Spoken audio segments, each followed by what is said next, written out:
Bonjour à tous, bienvenue dans ce webinaire de clôture de notre action santé des salariés et performance des entreprises.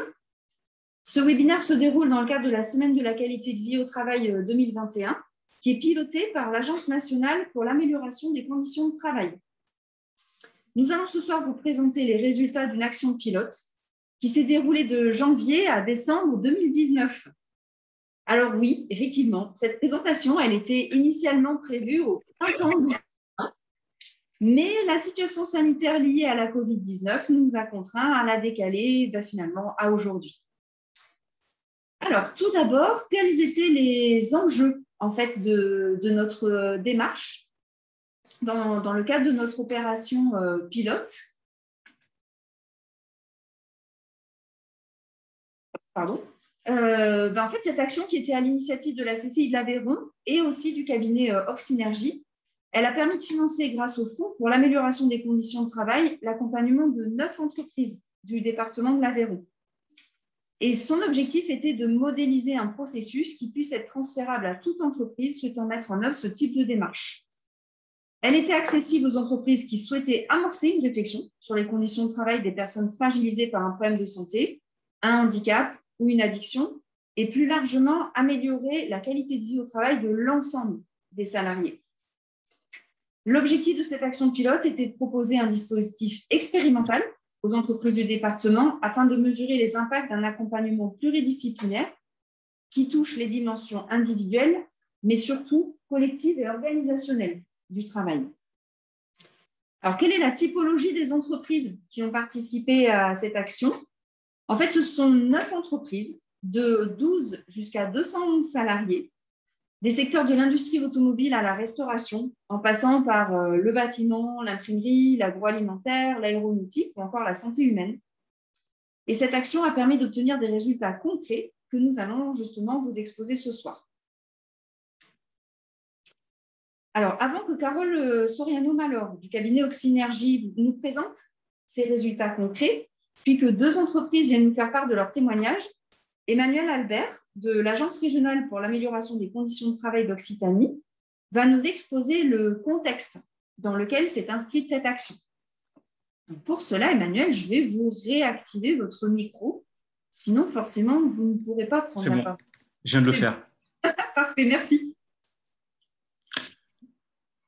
Est-ce que vous voulez que je vous laisse partager ou est-ce que vous voulez que j'affiche votre présentation? Non, vous pouvez l'afficher. Allez, c'est parti. Donc, bonjour tout le monde. Donc, Emmanuel Albert de la RACT Occitanie. Je vous propose de faire une présentation très courte en 3 temps. Un premier temps, c'est présenter la RACT. Un deuxième temps, c'est présenter ce qu'on appelle le Fonds pour l'amélioration des conditions de travail. Et un troisième temps qui sera le contexte qui a fait que le réseau ANACT-ARACT a souhaité qu'un appel à projet sur la question du maintien en emploi des salariés fragilisés par des questions de santé soit posé. Alors, l'ARACT Occitanie, si vous voulez bien Stéphanie, passer voilà. Donc, l'ARACT, alors, il y a un petit souci de mise en page, mais ce n'est pas grave, on va faire avec. L'ARACT Occitanie, c'est une association paritaire qui est gérée par les partenaires sociaux et c'est une association qui appartient à un réseau qu'on appelle le réseau ANACT-ARACT, avec à sa tête l'Agence nationale pour l'amélioration des conditions de travail, qui est une agence publique qui est gérée par un conseil d'administration qui est tripartite, donc à savoir les partenaires sociaux, donc représentants d'employeurs, représentants d'organisations syndicales de salariés et évidemment représentants de l'État. L'ANACT en réel est gérée uniquement par les partenaires sociaux, donc représentants d'employeurs et représentants d'organisations syndicales de salariés, avec une présidence, vice-présidence également paritaire et tournante. Le rôle du réseau et de l'ARACT, c'est de produire et diffuser de la connaissance, des outils, des méthodes qui visent à aider les structures, les entreprises à progresser durablement sur la qualité du vie au travail et sur la question des conditions de travail. L'objectif, on va dire qu'il est triple, c'est à la fois de promouvoir l'amélioration des conditions de travail et l'innovation sociale en agissant sur l'organisation du travail et les relations professionnelles, C'est vraiment notre objet principal quand on intervient dans les structures, c'est vraiment travailler sur l'organisation du travail. On parle de travail réel souvent et également sur effectivement la dynamique sociale, c'est-à-dire l'idée c'est de pouvoir y compris outiller les partenaires sociaux sur ces questions-là. Deuxième objectif, c'est diffuser des méthodes et outils pour concilier durablement qualité de vie, travail et performance des organisations. Et on va dire le troisième objet qui est important, c'est qu'on est principalement orienté sur des modes d'action qui est appuyé sur le paritarisme et sur la posture équidistante. Donc souvent, quand on intervient dans les structures, l'idée, c'est de travailler avec les acteurs du dialogue social, donc souvent le CSE, qui est effectivement, en tout cas, il nous semble l'instance la mieux à même de traiter de ces questions-là dans les entreprises. La diapositive suivante, donc c'est effectivement le FACT. Alors, le FACT, c'est le Fonds pour l'amélioration des conditions de travail. Donc, c'est un dispositif d'aide publique qui est géré par l'ANACT, par délégation du ministère du Travail. Donc, c'est un financement du ministère du Travail qui est là pour soutenir financièrement des projets innovants. Alors, on ne va pas rentrer dans aujourd'hui ce qu'on appelle innovant. Hein. Quand le FACT sera présenté sur des projets, on pourra à un moment donné présenter le caractère innovant, mais là, ce n'est vraiment pas l'objet. Hein. Donc, conduit par une ou des PME sur le champ de l'amélioration des conditions de travail. Donc, le FACT, c'est un financement de conseil qui peut être demandé par les structures principalement privées ou associations inférieures à 300 salariés. Ça peut être également porté par des organisations professionnelles ou interprofessionnelles, qu'elles soient nationales, régionales ou locales, et également, et c'est dans le cas du FACT porté par les CCI, ça peut être une demande qui est également portée par des chambres consulaires ou autres acteurs relais régionaux, donc dans le cas d'une action collective. Et ce qui est important, c'est qu'il y a 3 idées fortes du FACT quand on sollicite effectivement ce financement. C'est la philosophie principale, c'est de pouvoir se faire accompagner pour améliorer les conditions de travail de tous. C'est-à-dire que là, effectivement, le FACT cible principalement des salariés fragilisés par des questions de santé, mais la philosophie, c'est qu'en ciblant les salariés fragilisés par des questions de santé, c'est qu'on va améliorer les conditions de travail de tous. Deuxième idée forte, c'est que derrière le FACT, c'est que l'enjeu, c'est de pouvoir favoriser le dialogue social. Donc, quand on intervient avec les financements FACT, forcément, il doit y avoir un comité de pilotage qui est porté dans les structures par les partenaires sociaux. Et puis, évidemment, troisième objet qui est important, c'est de traiter des questions du travail réel. Et donc, c'est pouvoir mettre en place des espaces de discussion sur le travail en sollicitant les principaux concernés, que sont effectivement les opérateurs, les salariés de terrain. Par rapport alors peut-être passer à la diapositive suivante, voilà. Donc par rapport effectivement aux différents types de FACT, aujourd'hui vous avez 2 canaux principaux. Le premier canal, c'est des demandes hors appel à projet, qui aujourd'hui restent plutôt minoritaires dans le cadre du financement. Le gros des financements, c'est plutôt le fonctionnement par appel à projet thématique. Donc, on a à peu près 2 appels à projets thématiques par an. Donc, le FACT là, qui était porté par la CCI, donc c'était effectivement un appel à projet qui avait été posé en 2018, dont le titre était les entreprises à développer des stratégies d'action en faveur du maintien en emploi des salariés fragilisés par des questions de santé ou en situation de handicap. Pour cette année, j'en profite à un moment donné pour ouvrir un petit peu les vannes. Pour 2021, vous avez 2 appels à projets qui sont en cours. Vous avez un qui est autour de la prévention de la désinsertion professionnelle des seniors et un autre qui est autour de la transition écologique ou la prise en compte des enjeux sociétaux, des enjeux sociaux et environnementaux dans la stratégie des PME. Donc, l'appel à projet transition écologique, je crois que l'appel à projet se termine courant juin, et prévention des actions professionnelles des seniors, il a été effectivement prolongé, je crois, jusqu'en septembre. Pour peut-être présenter cette fois-ci très rapidement des éléments contextuels, donc vous donner quelques éléments de définition. Alors, quand le réseau a souhaité effectivement poser un appel à projet autour des salariés fragilisés par des questions de santé, on avait en tête notamment la question effectivement des maladies chroniques évolutives. Donc, c'est un projet qui a été porté par l'ANACT en travaillant notamment avec l'Institut national du cancer. L'ANACT commençant à travailler sur cette question-là, ça nous semblait important de pouvoir essayer de mobiliser un maximum d'entreprises. Alors, peut-être vous donner quelques éléments de définition de ce qu'on entend par maladie chronique évolutive. Donc, selon l'OMS, une maladie chronique évolutive, c'est tout salarié, tout acteur qui est atteint par des problématiques de santé qui nécessitent une prise en charge sur plusieurs années. C'est une pathologie qui n'est pas forcément d'origine professionnelle, qui peut être une d'origine autre que professionnelle. C'est une maladie de longue durée et qui est évolutive, souvent associée à des invalidités ou à la menace de complications graves. Et derrière la définition de maladie chronique évolutive, vous avez 3 éléments qui permettent effectivement de définir cette maladie.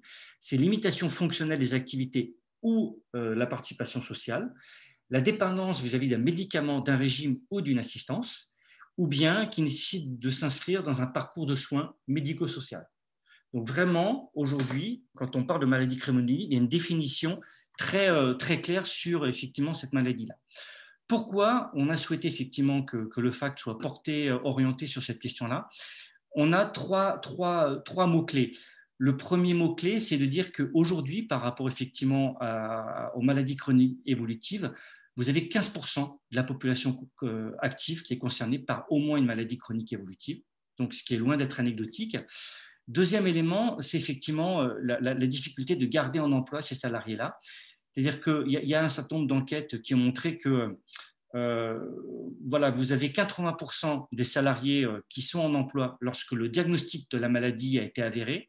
Et quand on refait un suivi longitudinal, on se rend compte que 2 ans après, vous avez un tiers des personnes qui effectivement sont atteintes par une maladie chronique évolutive, qui ont perdu effectivement leur emploi, contre 1/6 pour la population en général. Donc, c'est-à-dire que 50% en plus de salariés atteints par des maladies chroniques évolutives sont effectivement en situation de perdre leur emploi. Vous avez un taux d'activité professionnelle de 35% pour les salariés atteints de maladies chroniques évolutives. Et surtout, le troisième élément important, c'est que c'est une pathologie qui augmente en proportion avec l'âge. Et comme aujourd'hui, effectivement, avec le débat de la réforme sur la retraite, effectivement, la question de l'allongement de la vie professionnelle va effectivement revenir sur effectivement la table. On se rend compte peut-être que si effectivement, Stéphanie, vous mettez la diapositive suivante, étant donné que effectivement c'est une pathologie qui augmente avec effectivement l'âge, on voit qu'il y a un enjeu fort pour les entreprises de maintien en emploi des salariés, mais surtout des compétences, parce que derrière, effectivement, des salariés fragilisés par des questions de santé, il y a des questions de compétences. Et donc, c'est important d'avoir un regard stratégique pour maintenir en emploi ces salariés-là, pour y compris garder les compétences utiles au bon fonctionnement de l'organisation. Voilà peut-être ma présentation sur ces questions-là. Et après, voilà, je vous invite à aller sur le site PRST, le lien a été mis pour récupérer tout un tas de matières, de connaissances pour aider justement les entreprises à avoir, y compris des outils pour traiter de ces questions-là. Merci beaucoup, Emmanuel. Alors, du coup, est-ce qu'on a déjà peut-être des petites questions sur ces sujets? Non, pas de questions dans la discussion pour le moment. À ce moment-là, je vous propose de continuer.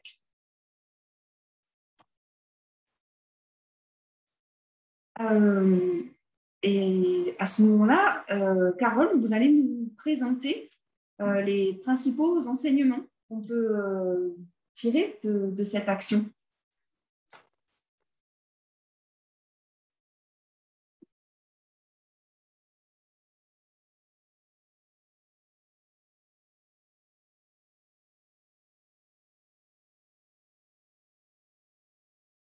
Donc, je vais reprendre un peu quelques petits éléments sur la démarche qui a été déployée pour aussi qu'on puisse bien comprendre. Donc, je suis Carole Malor, je dirige le cabinet Oxynergie qui regroupe des compétences autour de la qualité de vie au travail avec effectivement une approche plutôt au départ professionnelle de santé. Nous, on avait quand même l'idée de trouver des moyens de prévention justement de l'impact des problématiques de santé et notamment des maladies chroniques sur le travail, puisque en tant que professionnel de santé, on intervenait plutôt sur l'aspect soins et que du point de vue du travail, on pensait qu'effectivement, il était intéressant de participer à la réflexion sur ces interrogations, comment l'organisation de travail pouvait aussi favoriser des conditions en fait, qui n'aggravent pas ou qui permettent de maintenir des situations. Donc ça, c'était un peu le démarrage de l'approche. Donc, dans la réflexion sur la conduite du projet avec la CCI, l'idée, c'était en fait d'être sur une démarche innovante de notre point de vue parce que l'idée, c'était d'approcher les entreprises sur la question de l'amélioration des conditions de travail et puis, comme l'a dit Emmanuel, la question d'analyser le travail avec les opérateurs pour finalement pouvoir co-construire des axes d'amélioration en fait, qui permettent des meilleures conditions de maintien pour des personnes qui avaient déjà des situations avérées, des problématiques de santé qui rentraient dans les maladies chroniques évolutives, et potentiellement pour d'autres qui n'étaient pas encore dans ces situations, mais qui pouvaient éventuellement rencontrer ça au cours de leur carrière. Donc, effectivement, il y a eu déjà un travail sur cette approche, en fait, cette thématique, qu'on ne venait pas en fait faire finalement un audit RH et un accompagnement individuel des salariés de l'entreprise qui pouvaient être dans ces situations de handicap ou atteints de maladies chroniques évolutives, mais bien un travail sur l'organisation basé sur l'observation du travail. Donc, il a fallu expliquer l'approche en fait effectivement QVT, comment on allait analyser tous les champs du travail avec effectivement les composantes du travail et la base de la marguerite autour de la QVT déployée par l'ANI. Donc, je ne reviens pas précisément sur le panel de l'entreprise, des entreprises, mais quand même, ce qui a été, je dirais, une chance, en fait, c'est que, en fait, on s'est dit, on ne va pas limiter les choses, on va faire un appel à candidature, en fait, et puis, on prendra finalement les gens qui manifesteront un intérêt et qui aussi, dans le cadrage de la démarche, accepteront l'engagement qui était d'aller jusqu'à ce jour et de participer aussi aux évaluations, d'accepter la méthodologie sans négocier aussi le fait qu'on aille observer les situations de travail librement, sans qu'on choisisse les situations ni les interlocuteurs pour nous. Donc, il y avait quand même un travail de cadrage et d'explicitation qui était assez important, je dirais, qui était conséquent et qui était difficile à évaluer au préalable de l'intervention. Donc, ça fait aussi partie des choses, des enseignements qu'on aura tirés de cette démarche. Donc, l'idée, finalement, comme vous le voyez là sur le panel, au départ, on avait 10 entreprises intéressées. Au final, on a eu 9 signatures d'actes d'engagement au démarrage de la convention. Donc, on est parti sur exactement le même modèle d'accompagnement pour tous les types d'entreprises, qui est 200 salariés ou 9 salariés. Voilà. Alors, c'était un parti pris. L'idée, c'était de se dire, jusqu'où on va, comment on peut déployer une démarche finalement quand on est sur quelque chose où on fait un diagnostic très large et puis quelque chose où on fait un diagnostic où on observe de façon très récurrente les mêmes acteurs. Et voilà. C'était intéressant de pouvoir aussi identifier dans chacune des modalités en fait les leviers et puis les freins.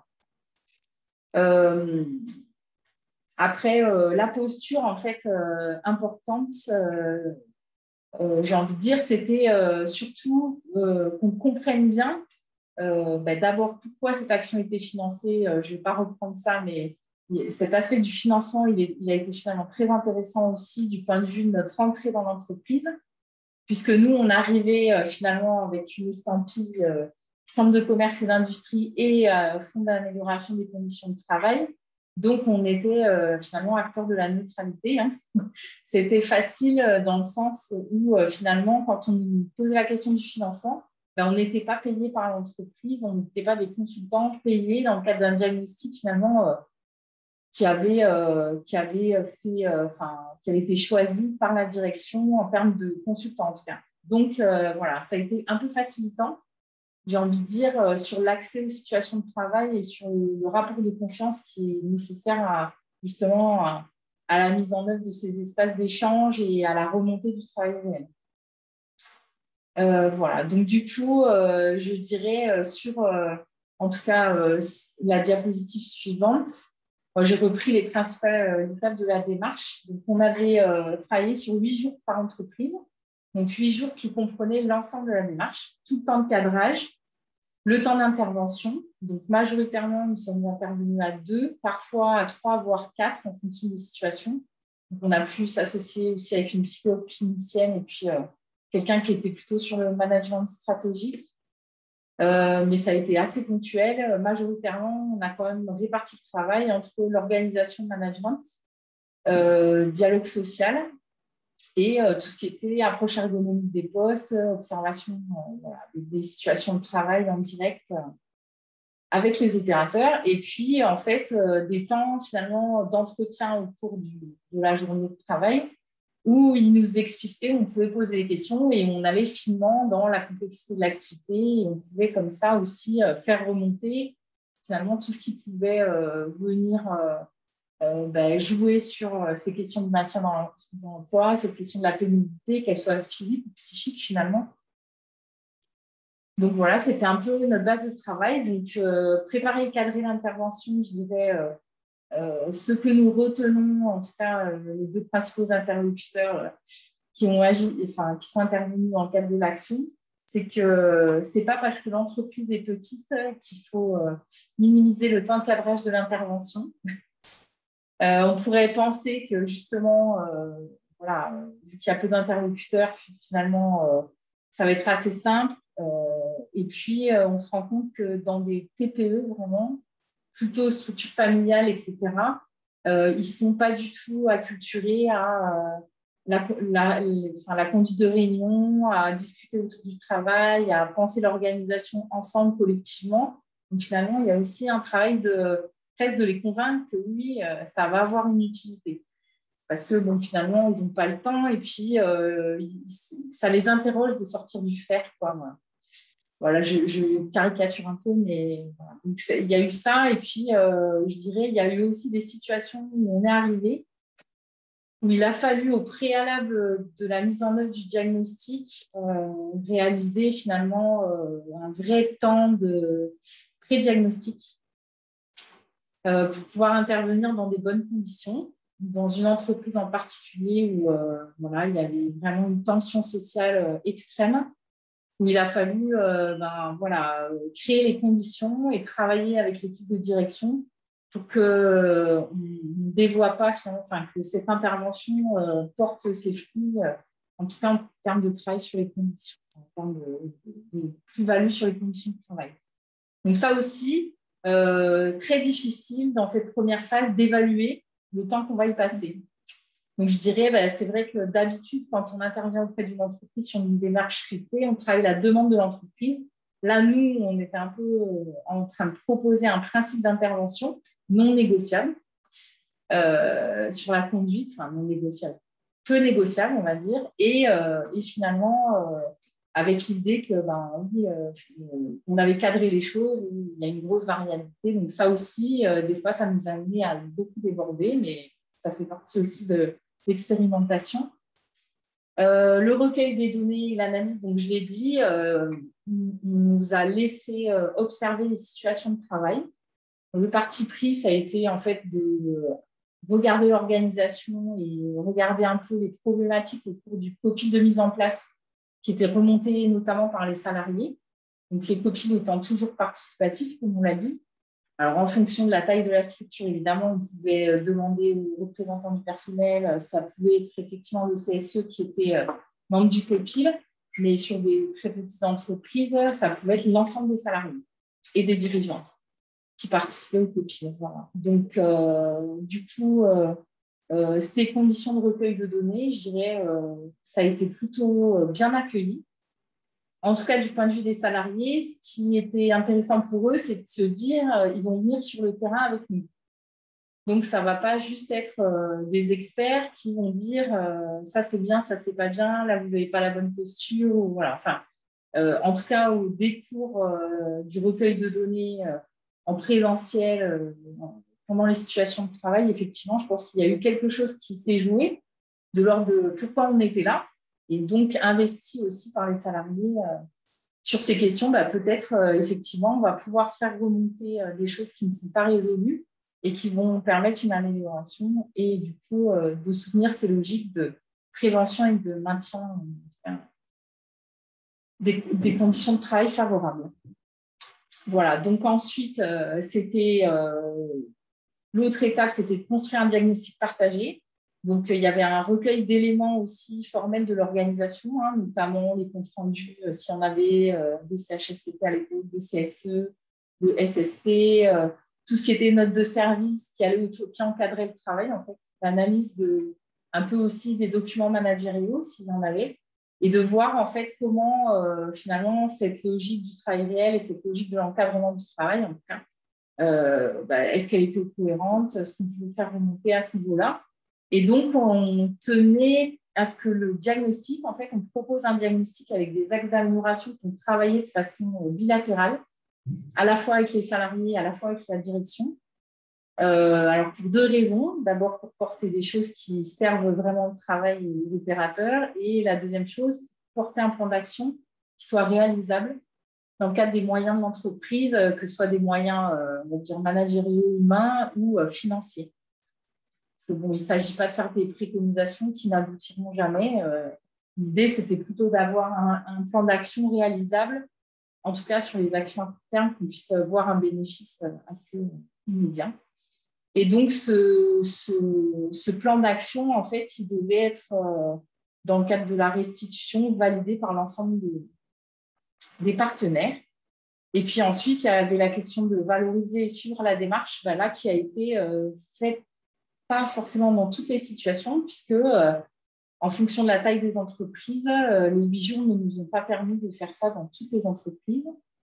Donc, il y a eu un suivi, effectivement, sur le recueil, enfin, à chaud, à froid, autour de la démarche globale, mais sur le suivi de la démarche et la mise en place, en tout cas l'accompagnement de la mise en place, finalement, ça n'a concerné que les très petites entreprises où il nous restait du temps pour étayer tout ça.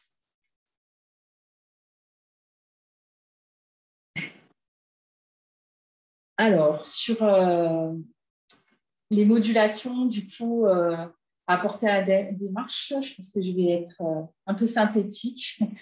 Quels sont les leviers en fait, qui sont vraiment intéressants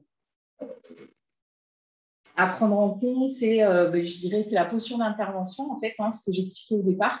Le fait que du coup, ça crée un espace de dialogue, en fait, qu'on fasse tiers, intervenant entre deux niveaux de l'organisation, et que ça, comme on n'est pas partie prenante, ça permet effectivement, finalement, de dénouer des choses et de conduire des axes de transformation centrés sur l'efficacité, la performance et un dialogue social finalement de confiance. Donc ça, c'est possible de par la posture qui est permise et qu'on a construite dans le cadre de l'intervention.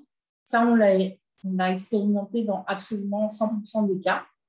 Donc, ça nous fait valider en tout cas le temps passé à construire le cadrage de la démarche et le temps à expliciter ce qu'on venait faire et l'importance de cette thématique. Donc ça, je dirais que c'était plutôt une réussite.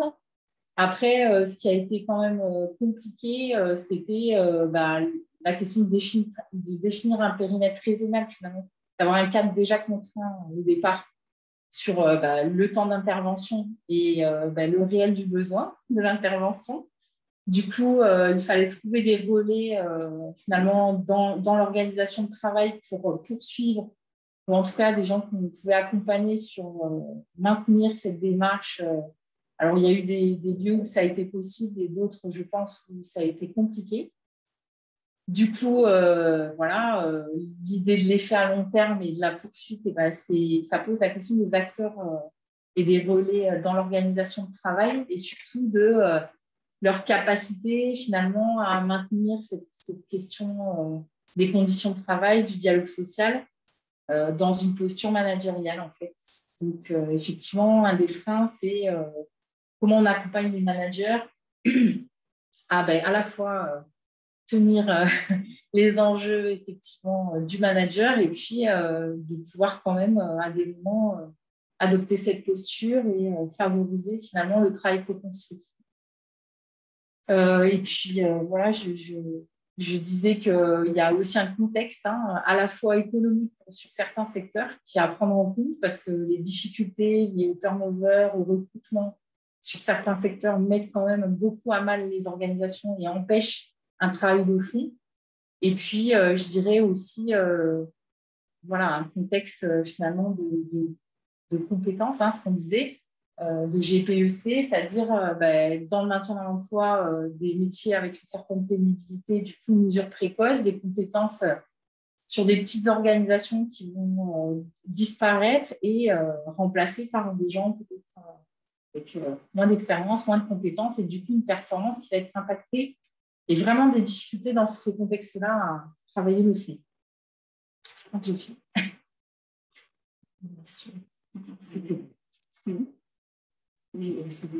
voilà, donc je vous ai remis l'ensemble des axes d'amélioration. Alors, c'est un peu la critique qu'on pourrait faire à la démarche qu'on a portée et qui nous permettront, nous, certainement d'évoluer sur ce qu'on proposera demain ou ce qu'on a déjà proposé depuis, j'ai envie de dire, mais qui questionne aussi voilà, un peu plus largement ce contexte qui n'est pas forcément interne à l'entreprise.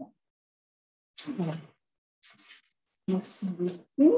Alors, de la même manière, je vais aller jeter un petit coup d'œil dans la discussion. Toujours pas de questions dans la discussion. Un grand merci pour cette présentation. Je vais arrêter le partage. Et puis,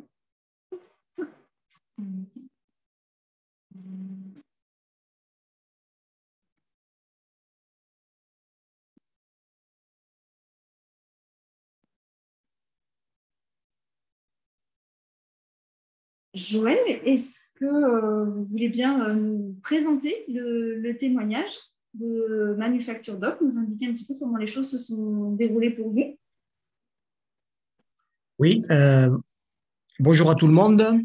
Donc, je me présente, Joël Calme, je suis le responsable directeur de la société Manufacture Doc à Rodez, qui a une particularité et une spécificité puisqu'elle emploie principalement des personnes en situation de handicap et qu'elle représente également une diversification d'activités assez soutenue puisque nous avons des activités de tous bords, notamment un pôle automobile avec un travail de commerce puisque nous recyclons des véhicules hors d'usage pour en vendre des pièces de voiture.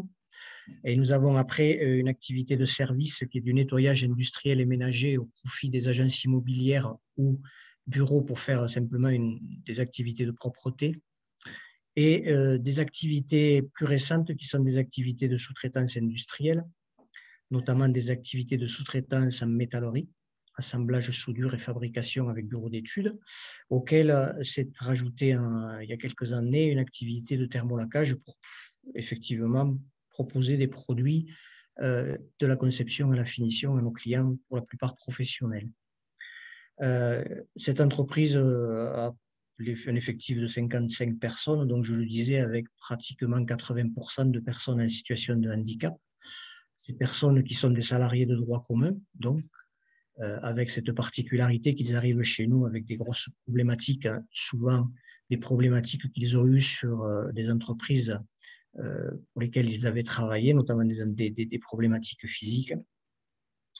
Et donc, on a essayé de trouver des solutions pour leur proposer des activités auxquelles ils pourraient répondre avec des moyens, que ce soit des moyens pédagogiques ou matériels, pour pouvoir les confronter au travail et ne pas les laisser sur le bord du chemin, comme c'est souvent le cas. Donc, dans nos activités, sur notre activité du moins la plus récente, j'avais fait un constat qui me paraissait établir que des situations dans l'organisation d'un certain atelier n'étaient pas conformes à ce que je souhaitais et qui amenait également une problématique c'est un bien grand mot, une problématique, mais quelques petites dérives humaines qui me gênaient. Et lorsque on m'a proposé effectivement le dispositif porté par l'ANAC, effectivement, je me suis dit, c'est peut-être le moment d'avoir des yeux extérieurs qui vont peut-être recouper ce que j'ai constaté. Et effectivement, c'est ce qui fut le cas. Cette démarche, elle a été motivée par deux points particuliers lorsqu'on m'a proposé ce dispositif. D'une part, une organisation de travail que je ne trouvais pas motivée. Alors, c'était dans l'activité de thermolacage, excusez-moi, je ne vous l'ai pas dit. Notre dernière activité, la plus récente, qui emploie 19 ou 20 personnes. Et je trouvais effectivement une organisation qui n'était pas optimisée pour plusieurs points, des dispersions qui se faisaient, des planifications aléatoires, une organisation verrouillée par son manager, notre chef d'atelier, des espaces mal utilisés, un flux de production qui n'était pas très rigoureux. Et forcément, s'y est greffé sur ces problématiques de production très rapidement des petits problèmes humains, pas en tant que tels, mais des mal-être qui ont forcément découlé sur de l'absentéisme. Alors des mal-être qui peuvent être des mal-être psychologiques, mais également des mal-être physiques parce que les moyens matériels n'étaient pas mis à disposition pour pouvoir répondre à la problématique de l'intéressé qui forcément se retrouvait avec une pathologie. Voilà. Donc le diagnostic à lui-même a été pour ma part intéressant de la façon dont il a été présenté déjà, parce que je me suis aperçu que c'était un diagnostic effectivement véritablement de terrain sur ce qui m'en était présenté. Alors, ça a été compliqué dans le premier jet que j'en ai fait auprès de mes personnels, c'est d'expliquer qu'effectivement, on va avoir des gens extérieurs à l'entreprise qui vont vous observer sur un poste de travail et ne pas prendre cette observation comme quelque part une sorte de flicage. Donc, l'explication qui en a été donnée par les personnels d'Oxynergie et notamment Carole, a été très concise, très simple, pas comme souvent on le trouve en formation devant un tableau blanc. Et les gens ont adhéré pratiquement de suite sur le concept dès lors qu'ils l'ont compris. Et tout de suite, on s'est aperçu effectivement que l'observation mise en place par les personnels d'Oxynergie avec des observations relativement longues sur des demi-journées. Les premières, les deuxièmes ont été vues de très loin et puis tout de suite après, on a eu l'impression qu'il y a eu une proximité tant avec les opérateurs qu'avec les personnels d'encadrement et ça a terminé très rapidement avec des échanges ponctuels, des échanges sur les problématiques. Donc, on s'est véritablement ouvert, se dire qu'est-ce qui va pas, surtout ce qui ne va pas. Et ce qui a permis effectivement tout de suite de faire des constats. Et ces constats, lorsque Carole me les a rapportés, recouper quelque part ce que je constatais depuis quelques semaines et quelques mois. Donc, le diagnostic à lui-même a été très positif puisqu'il nous a permis de lister quelques actions. On en a eu 4 principales. 4 actions principales, déjà sur la réorganisation de l'espace atelier, où on a mis tout de suite on a essayé tout de suite de travailler sur le sujet, de mettre des choses en place. Et puis, on a eu un problème également sur cette réorganisation atelier qui nous a fait penser qu'on avait un manager qui n'était peut-être pas à sa place. Ça a été le gros changement de la maison, c'est qu'effectivement, le leader manager de l'activité a été changé. Donc, on est reparti sur des bases saines. Et tout de suite, on s'est retrouvé à rattraper tous les retards qu'on avait, à formaliser nos zones de stock. Et au niveau de l'équipe, on s'est retrouvé avec des gens qui étaient beaucoup plus sereins. On avait un climat social qui était bon, tant soit peu, mais il a été encore meilleur dans le sens où les gens se sentaient bien. On a permis par ce biais-là de refondre le travail d'équipe. Alors, on a changé les amplitudes horaires, ça c'était le deuxième point principal. On a mis en place également un accompagnement professionnel plus assidu de la part de notre encadrement vis-à-vis des opérateurs. Alors, quand je dis plus assidu, c'est être présent au moment où l'opérateur en avait besoin. pas forcément pour un temps donné, mais ça peut être que 30 secondes à 10 minutes suivant le cas. Mais en tout cas, on a essayé de le travailler et on a mis également, ou du moins, on a simplifié énormément les aides techniques qu'on avait mis en place, qui étaient des procédures peut-être trop ciblées sur l'industrie et pas assez sur le côté, entre guillemets, ludique, hein, qui fait qu'au premier coup d'œil, l'opérateur a vite compris. Et donc, ça a permis de rendre un atelier beaucoup plus calme. Euh, ça a donné une atmosphère quelque part un peu plus zen. Donc, et on s'est retrouvé effectivement avec beaucoup moins de pression et un travail qui se faisait de façon tout à fait normale et qui nous a permis par le futur de progresser d'ailleurs. On a travaillé un troisième point également sur le positionnement des opérateurs par rapport à leurs compétences. C'est là où on a travaillé, on a affiné un petit peu plus la matrice des compétences pour connaître nos postes en tension, que nous connaissions par ailleurs. Hein. Mais on a essayé de retravailler sur le sujet, de mettre en place dans le cadre de cet accompagnement professionnel, des formations en interne sur ces sujets-là. Et puis le quatrième point principal, ce fut surtout l'identification des moyens matériels que nous devions prévoir et qui là, par contre, ont engendré un très fort investissement pour que les gens soient dans une qualité de travail, outre la pression du travail, comme je parlais tout à l'heure, mais aussi également un travail de manutention minimum. Donc, on a mis des outils qui permettent à nos gens de ne toucher les pièces à traiter qu'à l'arrivée dans l'atelier et jusqu'à sa sortie. Contrairement à avant, où on faisait des multitudes de manutention. Alors, on a quand même rencontré quelques difficultés. On en a toujours encore, mais enfin, aujourd'hui, il a fallu quand même expliquer et surtout contrôler et aider notre encadrement à changer les habitudes. Les opérateurs ont tout de suite adhéré à ces changements, forcément, puisque au niveau de la qualité de vie au travail, ça les a énormément aidés. Par contre, l'encadrement, c'est devenu beaucoup plus ciblé sur l'accompagnement humain, sur le poste de travail. Le contrôle, il est un fait, mais également d'être sur une présence assidue sur les postes de travail pour voir tout ce qui allait pas, et travailler également sur ces supports pédagogiques dont je parlais tout à l'heure, pour faciliter la lisibilité de nos opérateurs et en même temps travailler leur autonomie sur le poste de travail.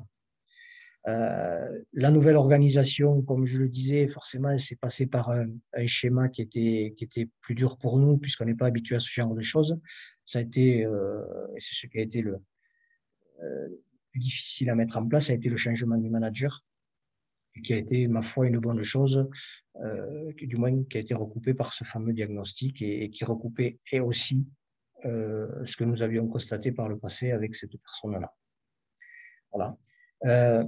Les bénéfices qu'on a pu en retirer, pour finir, c'est qu'effectivement, il y a plusieurs points qui ont été très bénéfiques. Au bout de quelques semaines, on s'est aperçu qu'on devenait beaucoup plus performant. Sur les postes de travail, les opérateurs eux-mêmes s'en apercevaient. Et sans aucune pression, sans travailler plus vite ou moins vite, en tout état de cause, l'espace à lui-même et le côté fluide de notre flux de travail a fait qu'on est devenu beaucoup plus performant. Et quand je dis beaucoup plus, ça c'est véritablement reconnu. Le climat serein, la bonne entente avec tout le monde, effectivement, ça a facilité les choses. Aujourd'hui, on est dans cette dynamique-là. On a aussi quelque chose qui a été très bénéfique, c'est qu'aujourd'hui, on a une transversalité entre ce qu'on appelle les coordinateurs, les chefs d'équipe et le responsable atelier, le manager, ce que nous n'avions pas avant, où c'était plutôt une situation en silo, et plutôt autocratique aussi.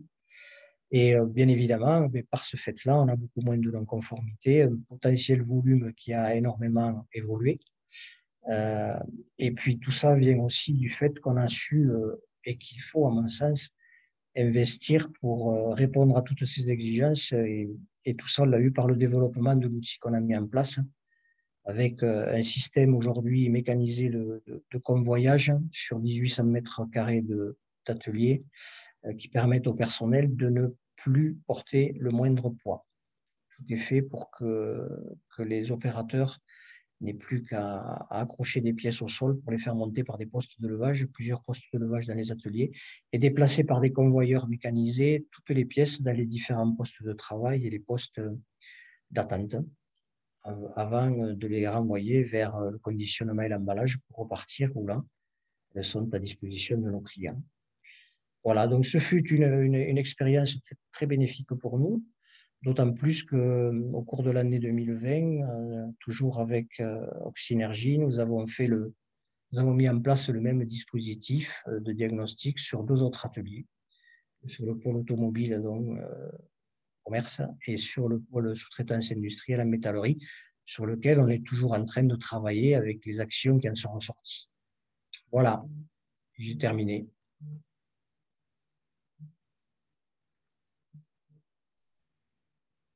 Un grand merci, Joël, pour votre témoignage. Alors, de la même manière, pas de questions pour l'instant.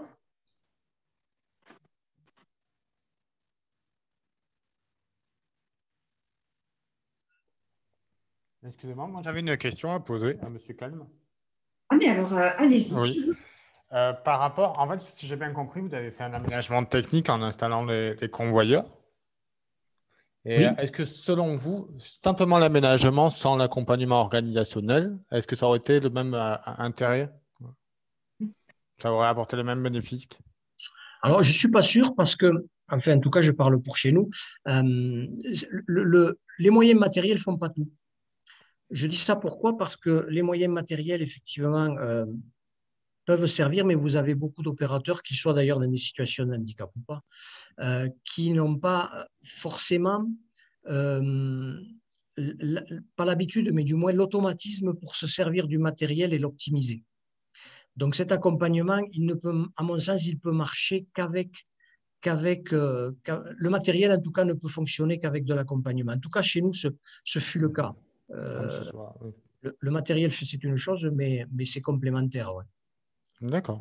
Merci.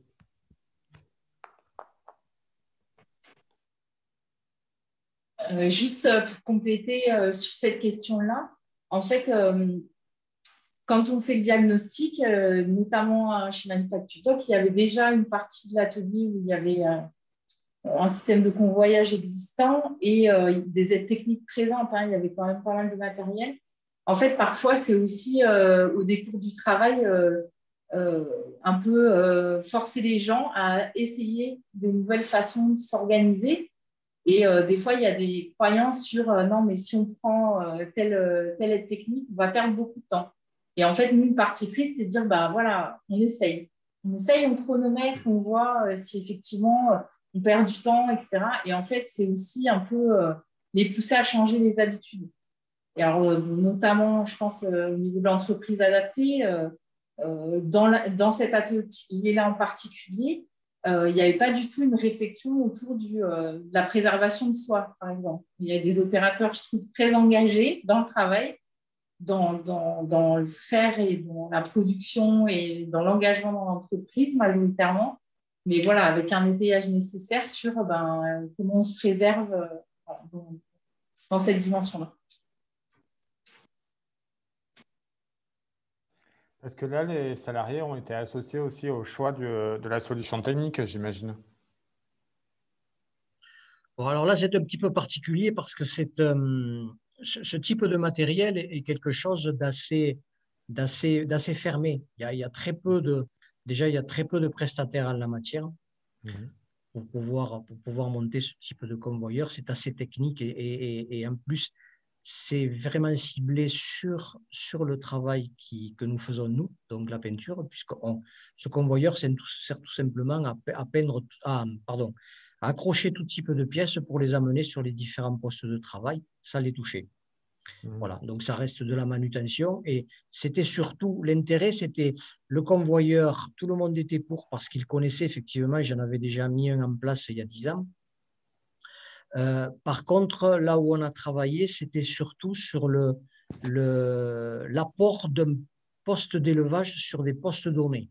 Alors c'est quoi? C'est c'est le convoyeur à lui-même qui, par un système hydraulique et électrique, descend vers le sol pour que les gens n'aient pas à monter des pièces avec leurs petits bras ou avec un gerbeur ou autre pour les accrocher sur le convoyeur.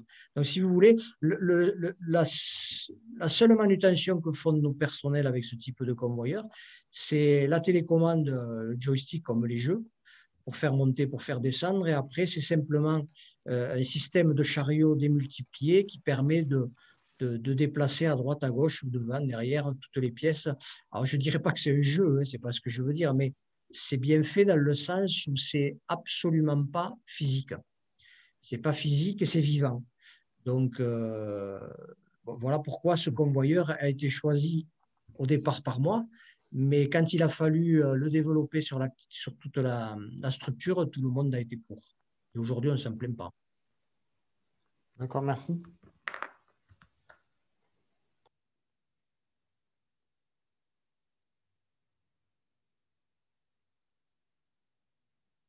D'autres questions peut-être sur le témoignage de Manufacture Doc? Joël, encore un grand merci pour ce texte. De rien, j'espère que ça a été clair. Oui, bon, voilà. Je crois que c'était très clair. Voilà. Merci beaucoup.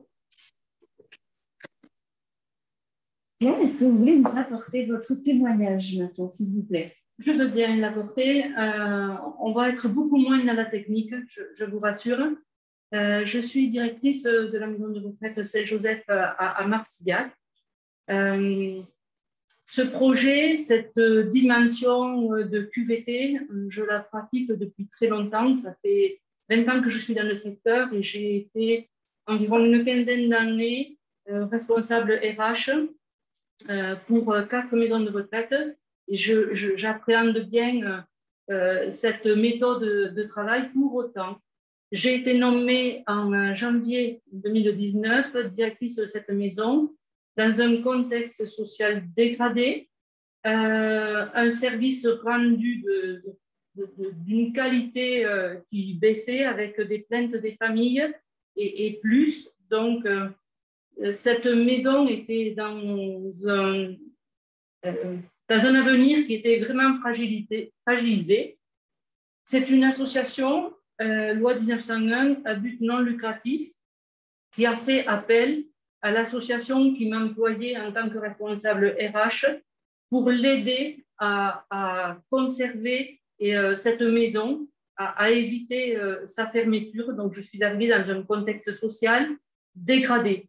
Donc, cette maison accueille 65 résidents, 38 ETP en matière de salariés. Et l'objectif était que cette maison puisse faire l'objet d'une fusion-absorption par l'association qui m'employait, donc de sorte qu'elle intègre une association plus grosse et puisse durer dans l'avenir. Donc, un challenge assez compliqué à mener. Et je me suis adressée donc, sur ce projet PACT et on a travaillé du coup avec Carole et avec Hors Synergie. L'idée, là on n'était pas trop sur des machines et des problématiques très techniques, on était plus sur des problématiques humaines. J'avais observé qu'il y avait eu une déshérence managériale sur les quelques années qui ont précédé mon arrivée, des services qui étaient cloisonnés, alors qu'on s'occupe de personnes âgées où la vision globale, elle doit être permanente, comprendre ce qu'un service fait par rapport à l'autre, de sorte qu'on améliore le service rendu. Il fallait du coup réassurer les équipes, les remotiver, les fédérer, et autour de quoi? En s'intéressant tout d'abord à eux, en se mettant, nous, direction, en retrait et en permettant à Oxynergie d'observer les salariés. Il y avait eu une démarche d'information et la constitution d'un groupe de pilotage où on expliquait la démarche. Ça a été plutôt bien accueilli puisque les salariés ont commencé de voir qu'on s'occupait d'eux. Donc, passé les quelques heures de méfiance, il y a eu tout de suite, ils ont saisi cette perche qui leur était tendue pour parler un peu. Je crois que tout le monde en avait vraiment besoin. Il y avait des défauts, effectivement, nous aussi, des défauts organisationnels. Oui, un problème managérial majeur. Donc, tout ça a été posé au travers d'un audit. La réunion du groupe de pilotage à plusieurs reprises.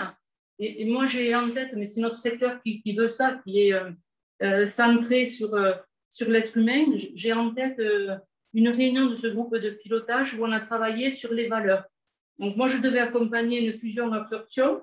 Donc, l'absorption de cette maison par une association plus importante. Donc, la peur de perdre un petit peu l'identité. Et on a, le directeur associatif était là, la présidente aussi. Et là, on a travaillé sur les valeurs. Qu'est-ce qui nous réunit dans cette maison pour continuer d'avancer? Il y a eu beaucoup d'émotions, je me rappelle cet après-midi-là. Mais tout le monde a compris qu'on ne voulait pas du mal aux uns et aux autres et on était là pour le bien commun et que cette maison continue d'exister.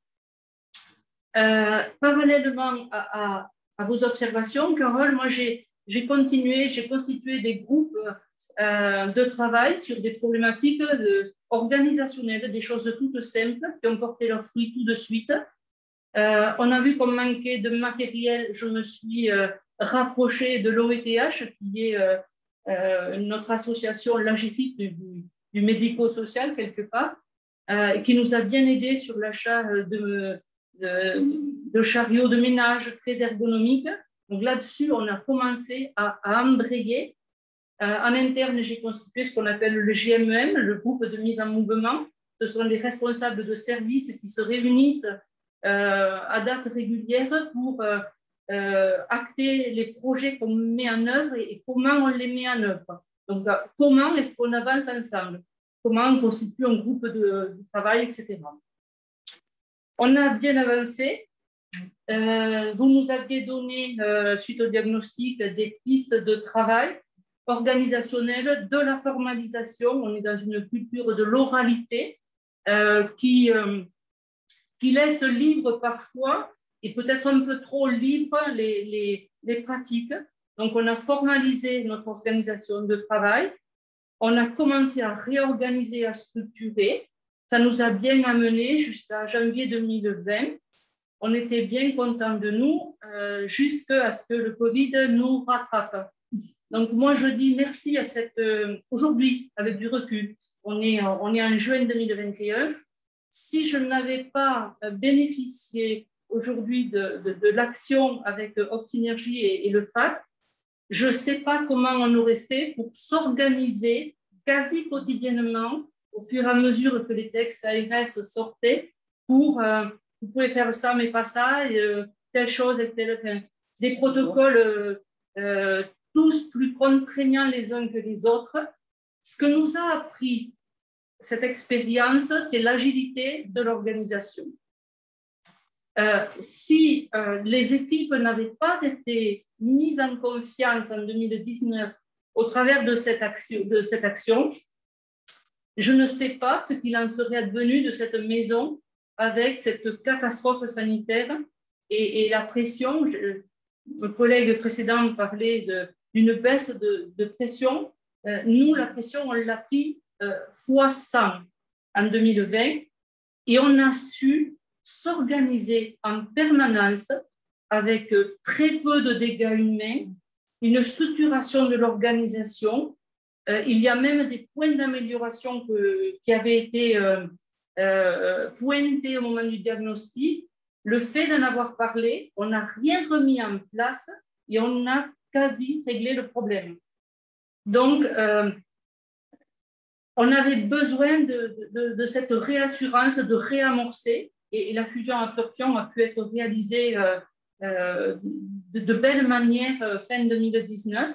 Donc, on est maintenant sur une structure qui est pérenne, qui n'a pas fini de régler ses problèmes, qui est toujours en structuration, mais elle est un peu conjoncturelle au contexte médico-social. Mais aujourd'hui, on est armé pour ça. Et si ce travail-là n'avait pas été fait en 2019, je ne sais pas trop comment est-ce qu'on aurait abordé le sujet. J'étais déjà convaincue des bénéfices de cette opération par un organisme extérieur.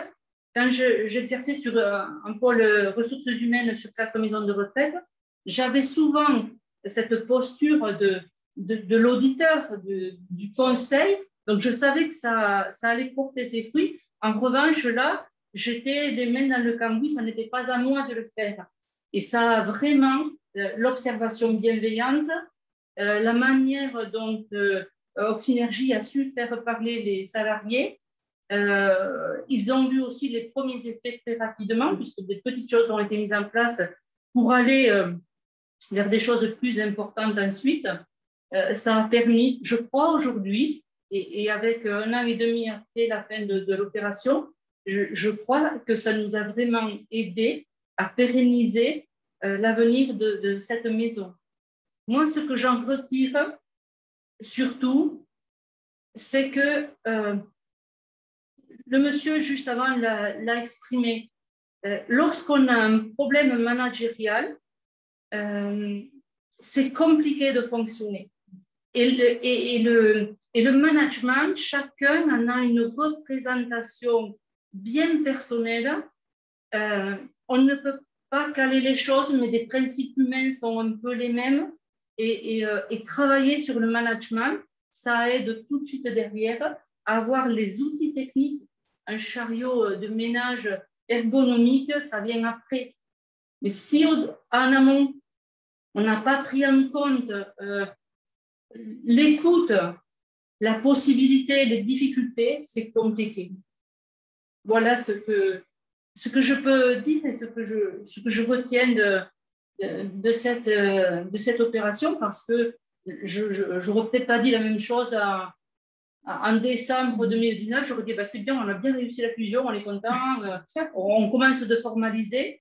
1 an et demi après, je peux dire que la survie de la maison, elle a été favorisée, pas que, mais elle a été vraiment favorisée par cette action-là, qui est un réamorçage des équipes et une remise en avant de l'organisation, avec quand même des points qui étaient de manière sanitaire un peu dangereux, qui ont été très rapidement remis en ordre de marche, avec une maison qui a plein de problèmes à régler, mais qui est aujourd'hui pérenne. Qui a bien avancé. Qui a bien avancé. Un grand merci, voilà, pour ce témoignage. Merci encore. Alors, de la même manière, je vais regarder s'il y a des questions, non pas encore, mais je vous invite à les poser directement à l'oral, si vous avez des questions. Également sur ce deuxième témoignage.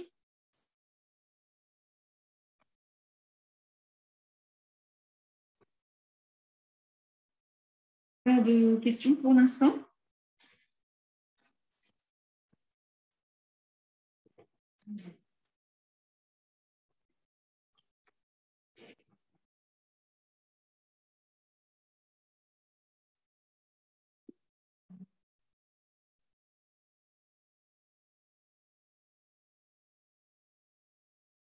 Alors, encore un grand merci véritablement à nos deux témoins. En complément de vos témoignages, nous voulions vous présenter les ressources qui sont à l'heure actuelle mobilisables sur cette thématique. Alors, j'arrête mon partage d'écran et Denis, tu peux lancer ton partage de ton côté. Bien, merci Stéphanie. Bonjour à toutes et tous. Donc, Emmanuel Albert vous a expliqué tout à l'heure le fonctionnement du FACT. Donc, une des caractéristiques des projets soutenus par le FACT, c'est leur caractère transférable, qui se veut transférable. Et donc, pour cela, on vous propose en fait une plaquette que l'on a élaborée, qui reprend un petit peu la méthodologie qui a été présenté par Carole et, comme vient de le dire Stéphanie à l'instant, qui vous donne un certain nombre de ressources au niveau des organismes présents sur le département susceptibles d'accompagner ce type de projet dans vos entreprises. Donc, je vais partager cette plaquette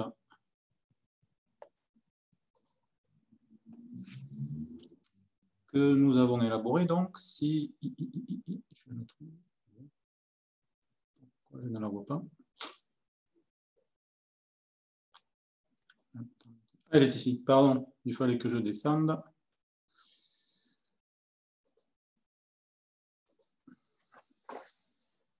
Donc, je peux éventuellement la zoomer pour une meilleure lecture. Est-ce que vous la voyez bien? Oui, c'est parfait là. Parfait, un mode de lecture. Donc, je zoome un petit peu. Donc, en fait, vous l'avez compris au travers du témoignage tout à l'heure de Joël Calme, l'enjeu, au-delà du maintien dans l'emploi des salariés fragilisés, c'est bien la double performance, quelque part, de l'entreprise, sous l'angle économique d'une part et sous l'angle social d'autre part. Donc la page de garde de la plaquette, qui se présente sous forme d'un 4 pages, rappelle finalement ces enjeux et les objectifs associés. Donc l'enjeu, c'est bien le maintien dans l'emploi, mais les objectifs associés à ça, c'est, comme il est écrit, garantir conjointement la performance économique et la performance sociale de l'entreprise. Comment? En assurant la sécurité des salariés qui sont dans ces situations-là, en préservant leur santé. Ça a été dit aussi, prévenir la perte de compétences, puisque un salarié avec un problème de santé va avoir tendance à s'absenter plus souvent. Donc ça veut dire que pendant qu'il n'est pas là, on perd sa compétence, et puis si part définitivement, c'est souvent une compétence qui peut être irrémédiablement perdue. Donc, prévenir ce type de problème. Et puis, au-delà de ça, ça a été aussi dit et répété, c'est un fort levier pour améliorer l'organisation et à partir de là, améliorer à la fois la qualité de vie au travail, également la performance, la productivité.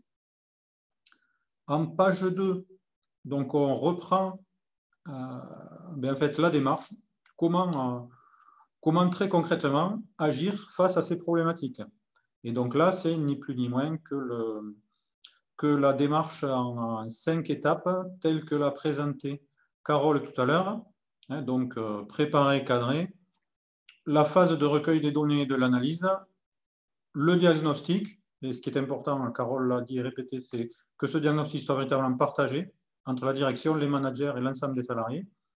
Et puis le diagnostic, évidemment, n'a de sens que s'il permet de définir et d'engager les actions adéquates. Donc la 4e phase, c'est bien le plan d'action. Et puis, classiquement, la dernière phase, c'est faire le bilan, évaluer les résultats des actions qui ont pu être engagées et également les valoriser. Souvent, en particulier dans des entreprises de taille un petit peu importante, ces actions, qui sont des actions pilotes, vont se concentrer dans un secteur, dans un service. Ce qui est important à la suite de ça, c'est véritablement de faire connaître à l'ensemble de l'entreprise tout ce que l'action a permis d'améliorer. Et donc, la valorisation des résultats et leur pérennisation est un facteur important de réussite sur le long terme. Ensuite, en page 3, on vous propose tout simplement les retours d'expérience des entreprises et très concrètement tout ce qu'elles ont pu exprimer. Enfin, tout ce qu'elles ont pu exprimer. Un extrait de ce qu'elles ont pu exprimer et une synthèse qu'on a pu en faire. Donc, c'est tout simplement la synthèse de l'atelier qui s'est tenu le 20 janvier 2020, très peu de temps avant la crise Covid, où toutes les entreprises, toutes les 9 entreprises qui avaient participé à l'opération ont pu être présentes et échanger sur leurs différents retours. Et donc là, on vous a mis à la fois la synthèse, des facteurs favorables, des freins éventuels. Et donc, Joël Calme l'a dit, par exemple, tout à l'heure, cette peur, entre guillemets, du flicage. qui a été très rapidement levé. Levé comment? Grâce à l'intervention d'un tiers extérieur, en l'occurrence le cabinet Oxynergie. Et puis la troisième question qui était posée aux participants de cet atelier de retour d'expérience, c'était quelles sont les conditions si on veut réellement pérenniser les résultats, hein. Donc là, ben, c'est un petit peu pérenniser tout ce qui a été mis en place, les groupes de travail, l'échange entre salariés et managers, et puis, si possible, la poursuite d'un accompagnement avec un consultant extérieur. Et dernière page, donc, comme le disait Stéphanie, c'est les ressources qui existent sur le territoire pour accompagner les projets des entreprises sur ces thématiques-là. Donc là, c'est une partie qui est encore en cours de finalisation, en particulier les coordonnées directes de ces différents organismes. Donc on retrouve ici les organismes qui ont participé au comité de pilotage d'opération, hein, qui s'est réuni tout à l'heure juste avant ce webinaire. Et donc, chaque organisme est présenté au travers de ses interventions propres et avec également les coordonnées, bon, qui ne figurent pas pour l'instant, mais qui figureront quand la plaquette sera finalisée. Donc, on prévoit de mettre ça à disposition sur les différents sites Internet, à la fois de la CCI et de ces organismes.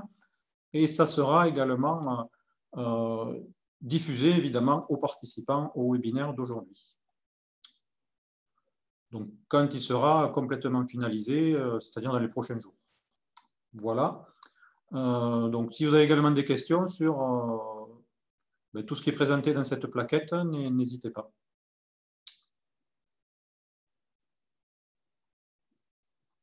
Donc, j'en ai terminé sur cette présentation très rapide, mais vous retrouverez tous ces éléments dès qu'on l'aura finalisé, on vous le transmettra et ce sera en téléchargement sur les différents sites des organismes.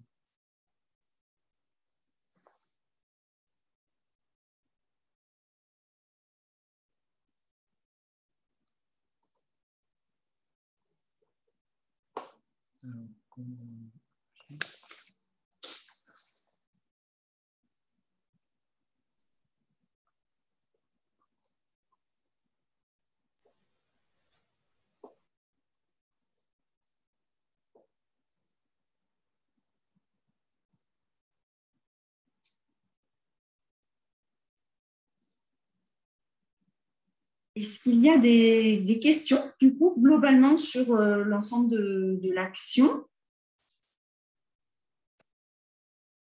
sur justement les ressources?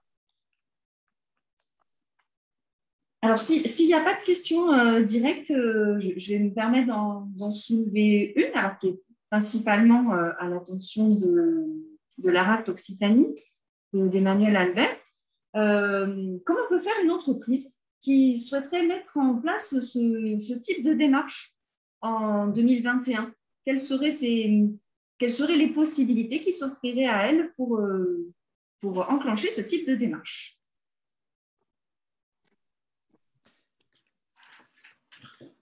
Alors, ce type de démarche, je n'ai pas trop compris la question, Stéphanie. C'est-à-dire, c'est une démarche qualité de vie au travail, c'est? Voilà, c'est ça, une entreprise qui trouverait que c'était intéressant, hein, les démarches qui ont été mises en place dans les entreprises pilotes en 2019 et qui souhaiterait se lancer en 2021, du coup, hors cadre de l'action pilote. Voilà. Comment est-ce qu'elle pourrait procéder? D'accord. Alors, il y a différents types de possibilités. La première, c'est effectivement par rapport aux entreprises qui ont participé à l'action. La logique du FACT, c'est effectivement la logique des capitalisations et des sémages. C'est-à-dire que l'idée, c'est les entreprises… Vous m'entendez? Oui. Comme j'ai des soucis réseau, les entreprises qui ont été suivies par Carole, l'idée, c'est qu'elles sont en capacité par elles-mêmes d'essayer de pouvoir, à un moment donné, reproduire ce que Carole a fait. Alors moi, j'avais deux idées en tête dans ce qui a été présenté. C'est pour ça les témoignages, je les ai trouvés vachement intéressants. J'ai deux idées en tête. La première idée, c'est effectivement… dans ce qui a été renvoyé, c'est que j'ai l'impression qu'on perd du temps pour gagner du temps. C'est-à-dire que les entreprises, à un moment donné, on laissait la possibilité à un intervenant extérieur de pouvoir rencontrer les salariés, observer, mettre en place des groupes pour pouvoir échanger. Et on voit que les retours qui ressortent effectivement de ça sont plutôt bénéfiques pour l'entreprise et bénéfiques pour les salariés. Et deuxième point qui est important, c'est effectivement que dans ces temps-là, c'était effectivement la communication bienveillante. Alors ça, évidemment, c'est un point essentiel, mais surtout, c'est parler autour de l'objet travail. Je crois que c'est ça qui fait à un moment donné vraiment avancer les choses. L'idée, c'est il faut qu'on puisse se dire les choses, mais se dire les choses au travers d'objets très concrets. Et donc, pour pouvoir travailler sur ces questions-là, vous avez différentes possibilités, alors y compris vous faire appuyer par des intervenants extérieurs. Mais là, il y a au niveau du réseau, alors j'en profite pour en même temps faire un peu la publicité, mais vous avez effectivement la possibilité de solliciter, y compris des intervenants, au travers de dispositifs tels que Objectif Reprise, par exemple, qui est un dispositif qui est présent jusqu'à la fin de l'année. L'idée, c'est effectivement de faire perdurer cette démarche sur un objet en lien notamment avec la crise sanitaire Covid-19. Donc un changement d'organisation, une difficulté pour pouvoir à un moment donné faire continuer son activité. Donc voilà. Là, vous avez effectivement une aide d'un conseil comme le FACT. Deuxième possibilité, c'est effectivement, mais ça, je pense que ça peut être intéressant de voir avec les CCI. L'idée, c'est peut-être de réfléchir sur la structuration d'une action collective où l'ensemble des entreprises qui ont participé à l'action, de peut-être programmer des réunions une fois par an entre elles pour maintenir la dynamique, pour faire des retours d'expérience sur comment on peut faire les choses. Voilà. L'objectif dans ce type de démarche, la difficulté, c'est effectivement la question de la pérennisation. Et donc, un des objectifs peut-être effectivement cette démarche-là, c'est que, alors j'en profite pour ouvrir avec la CCI, hein, mais les SACI, par exemple, pourraient à un moment donné mettre en place une action collective, un club d'entreprise, pour pouvoir à un moment donné à ce que les entreprises participantes au FACT puissent se réunir une fois par an pour à un moment donné voilà, discuter sur un thème, échanger, etc. Je crois que c'est une façon de maintenir la dynamique au niveau des différentes structures. Emmanuel, est-ce que c'est possible que tu nous dises 2 mots sur Réflexe QVT? Ou c'est déjà disponible ou pas? Alors, Réflexe QVT, oui, c'est disponible. Alors, je ne suis pas le mieux à même pour en parler. Parce voilà. Donc, Réflexe QVT, c'est un dispositif qui a été mis en place au niveau du réseau ANACT-ARACT. Vous allez sur le site de l'ARACT, vous avez effectivement un lien qui permet d'accéder effectivement sur ce site-là. L'idée, c'est de pouvoir à un moment donné donner un maximum d'outils aux entreprises pour qu'ils puissent se positionner sur la question de la qualité de vie au travail. Donc, il y a des outils d'autodiagnostic, etc. Et après, c'est de vous mettre en contact avec effectivement des réseaux d'intervenants qui pourraient vous appuyer, vous aider sur un certain nombre d'objets. Donc, la logique du réflexe QVT, c'est ça. C'est en fonction de votre problématique, vous orienter vers des intervenants qui, effectivement, sont le mieux à même de pouvoir vous accompagner sur tel ou tel objet. Donc, c'est disponible. Là, c'est le site de l'ANAC. L'ARAC, je pourrais vous envoyer le lien. Alors, c'est vrai qu'il faut que voilà, donc vous avez des outils d'autodiagnostic, vous avez tout un tas d'outils vraiment pour vous aider à progresser sur la question de la qualité de vie au travail.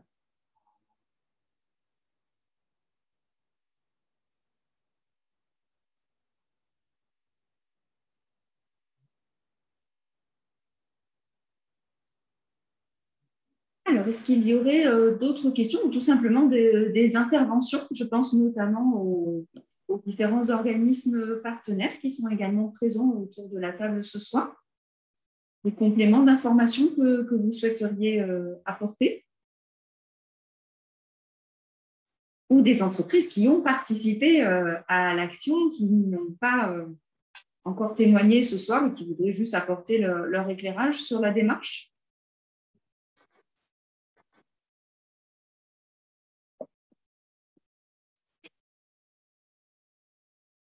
Non, pas forcément.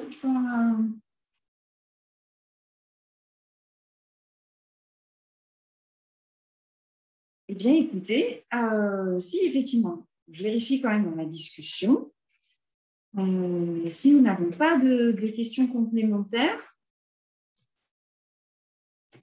Est-ce que, Emmanuel, est-ce que vous souhaitez donner le mot de la fin pour conclure, ou je me permets de conclure de mon côté? Enfin, moi, je peux donner des éléments effectivement peut-être de conclusion. Je trouve que les témoignages étaient vachement intéressants. Enfin, moi, j'ai plutôt bien aimé. Alors, je doutais absolument pas effectivement de la qualité des témoignages et de la qualité du travail. Mais c'est vrai que je trouve que ça conforte l'idée qu'à un moment donné, parler du travail, tout le monde a y gagné. Je pense que voilà, ça a été plus d'une fois dit. Hein, à la fois, ça permet d'améliorer la performance de la structure, mais également, c'est effectivement améliorer les conditions de travail de l'ensemble des salariés. Donc ça, je crois qu'effectivement, c'est vraiment des témoignages qui vont dans ce sens, et c'est plutôt intéressant.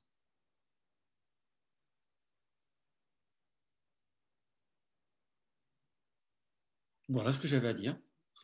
Super. Ben, encore un grand merci à tous pour votre participation. Un grand merci tout particulier à Carole pour notre travail collaboratif pendant toute l'année 2019. C'était, j'ai envie de dire, un vrai plaisir constructif. Un enseignement partagé. Oui, c'était très enrichissant. Et vraiment un grand merci à nos témoins ce soir. Un grand merci à Joël Calme de Manufacture Doc. Et un grand merci à Claire Boulogne de l'EHPAD Saint-Joseph. Vraiment, encore une fois, votre témoignage m'a été très précieux. Et puis, j'en profite, et puisque j'ai le micro, je remercie aussi mes collègues Denis et Nadine, là aussi pour un travail collaboratif. On a toujours beaucoup plus d'idées en mettant plusieurs cerveaux en commun que chacun de son côté. Et donc, voilà, c'était vraiment très chouette de travailler avec vous sur ce projet. J'ai bien entendu, Emmanuel, votre petit appel sur, pourquoi pas, une nouvelle opération collective. Et je note effectivement la suggestion, pourquoi pas, de démarrer un club qualité de vie au travail en Aveyron, qui pourrait démarrer avec les entreprises qui ont participé à cette action pilote, mais dans lequel seraient bienvenues aussi celles qui n'ont pas encore eu l'occasion de participer à ce type d'action, mais qui ont un intérêt, une appétence pour cette thématique et qui voudraient à la fois profiter de votre expérience et se lancer aussi dans une démarche qui, on a vu, s'est révélée très riche et très intéressante. Juste, je vous en prie, allez-y. Pour conclure, merci parce que je me rends compte aussi que les entreprises avec qui majoritairement on est resté en lien, puisque la majorité des entreprises on est resté en lien, en fait, il y a quelque chose, moi, auquel j'aspire finalement, c'est que cette question de la qualité du travail, finalement, cette question du travail et cette question de la place du management dans l'organisation du travail, qui soit au service du travail, voilà, et qui résolve les problématiques, en fait, l'idée que ça doit être intégré à chaque réflexion, en fait, voilà, transformation de l'organisation. Donc, effectivement, l'idée de se dire, un diagnostic, c'est un temps fait par quelqu'un qui a une expertise, mais cette idée de transférabilité, pour moi, c'est bien se poser la question de comment on peut intégrer, comme le développement durable, ces questions finalement de conditions de travail, de maintien des compétences, etc., finalement dans la réflexion de l'organisation. Et je partage l'idée qu'un club serait une très bonne, un très bon lieu de réflexion collective. Ça me permettrait de revenir. Avec plaisir.